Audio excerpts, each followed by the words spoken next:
just watching, right? I begged them.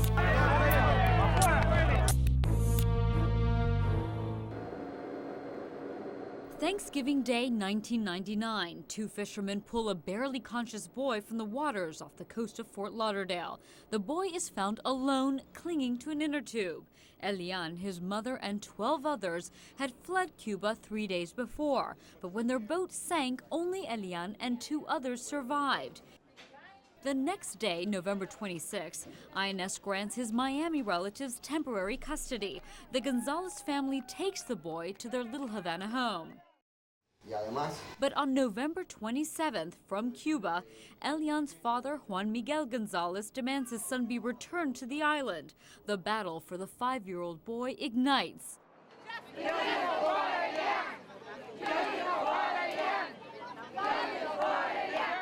Definitely the station was at its best during the Elian Gonzalez saga.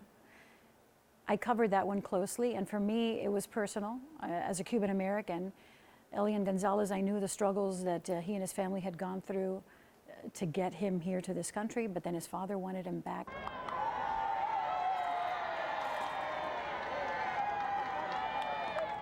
January 5th, the INS recognizes Juan Miguel Gonzalez as Elian's legal guardian and says the boy should be quickly reunited with his father. Angry Cuban Americans paralyze traffic in Miami in protest over the decision. Dozens are arrested. The Elian Gonzalez story was one that almost ripped the newsroom apart.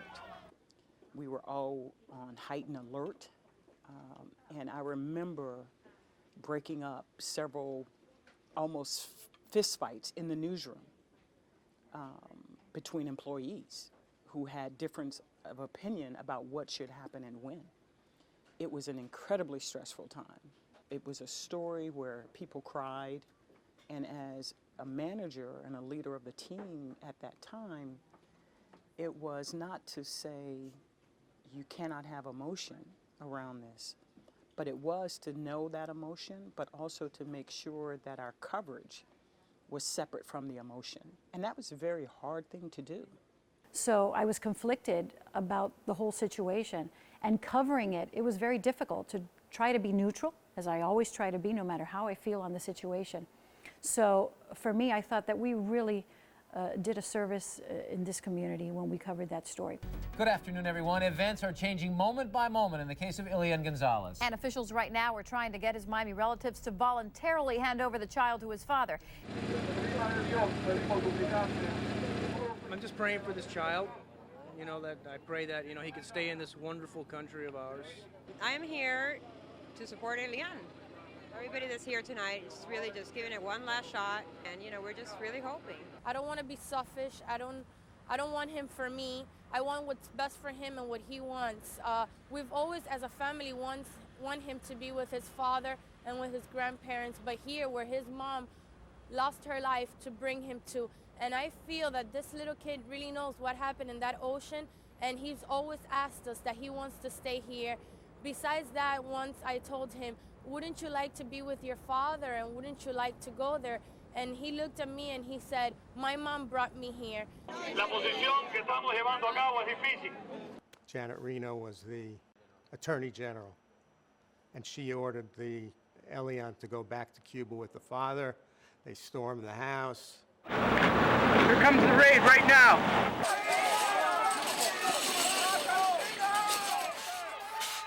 April 22nd, 2000, 5:14 a.m.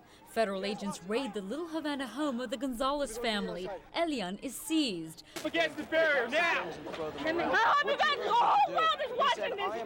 You're traumatizing my boy. Get back up against the barrier now. You go. Get out now. You guys watching, right?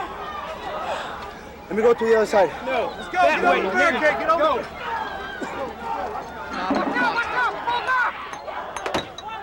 Watch out.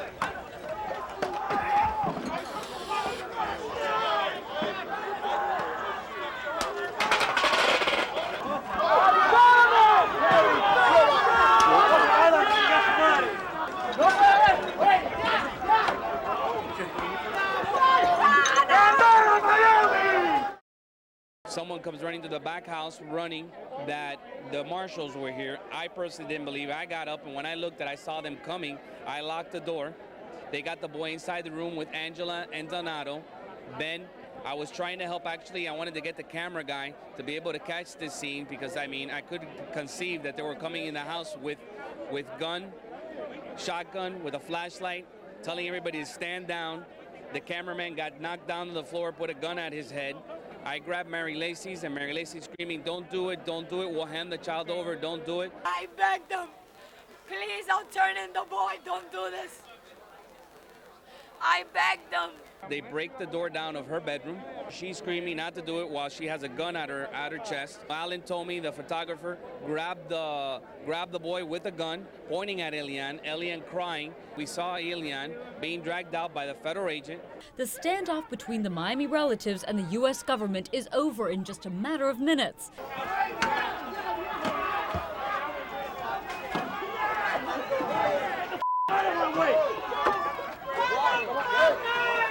Earlier this morning, federal agents in Miami began to reunite Elian Gonzalez with his father and uphold the rule of law. As I speak, Elian is safe. He is on a plane headed for Andrews Air Force Base in Washington, D.C., where he will be reunited with his father for the first time in 5 months. Juan Miguel Gonzalez wants to be with his son, and that will happen now. Law enforcement personnel were on the scene, were authorized to, and did make the final call as to when to enter the Gonzalez home, because this was a very carefully timed law enforcement operation. 8 agents were in the house during the operation. They were there for 3 minutes. During that time, a female agent picked up Elian and spoke to him in Spanish. And before they did that, I stood in front of I don't know how many guns. And I opened my arm to them. And I cried and I begged. We're not gonna do anything. We'll give you the boy. Don't let this happen like this. And they just broke everything. They treat us like criminals.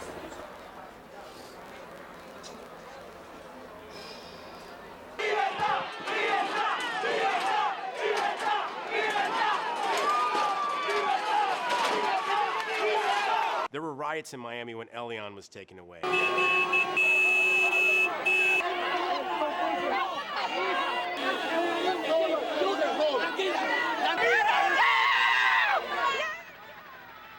Tony, this is the last thing I can assure you that the Cuban-American leadership in this community wanted to see. The street's literally burning now. Another tire fire had been set right in the middle of 27th Avenue. Tear gas, John. Come back to us, Chaz, right now. Chaz, right now.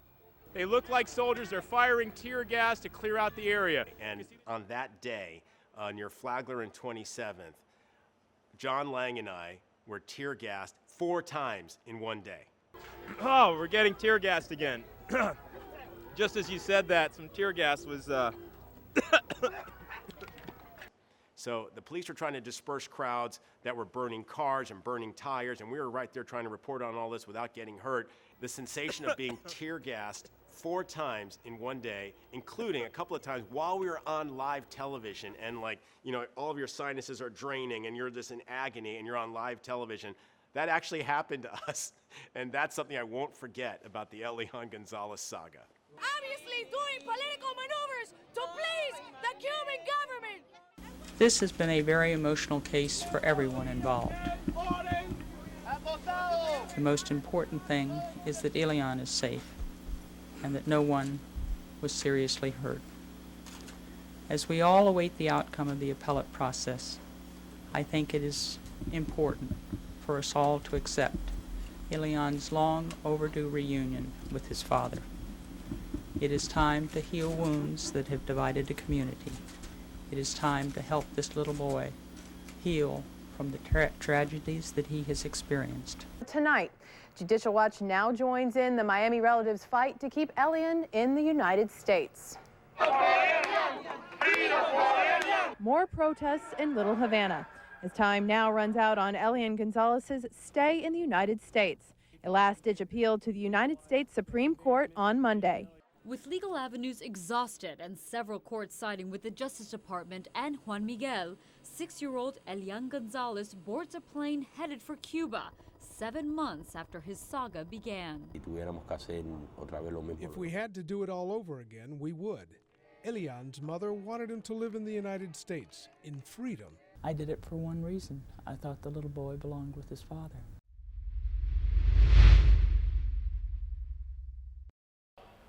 Hi, I'm Shelley. Thank you for checking out our NBC6 South Florida YouTube channel. You want more videos like the kind you just watched? Click right here on the subscribe button below. Get the latest stories, interviews, caught on camera, and more. Digital exclusives as well, all for you. Subscribe now.